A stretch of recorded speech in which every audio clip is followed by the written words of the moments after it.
Kung sinalubong ang 2023 ng 14-year high na bilis ng pagmahal ng bilihin, unti-unti namang bumagal ang inflation hanggang sa umabot na lang sa 4.1% sa pagtatapos ng taon.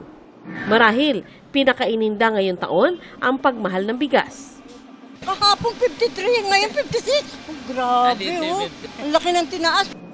Kinailangan tuluyan takdaan ng Pangulo ng price cap na inalmahan ng mga retailer. Tinanggal din kalaunan ang price cap nang bumaba ang presyo ng bigas. Umaray naman ang transport sector sa sunod-sunod na pagmahal ng langis. Dati kumikita ko ng 700, ngayon siguro sir, mga 500 na lang. Pinagbigyan ang pisong provisional fare hike sa mga jeepney. Pero hindi ang petisyon sa 5 pisong dagdag singil. Lalong hindi ang iginiit ding pag-urong ng December 31 deadline sa consolidation at modernisasyon ng mga pampublikong sasakyan.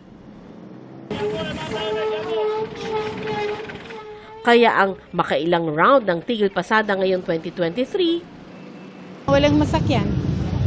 Naghahabol hihingal pa ako. Pagod ako.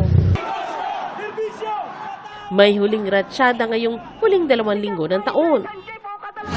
Panira naman ng bonding ang ilang beses na power outage sa NAIA.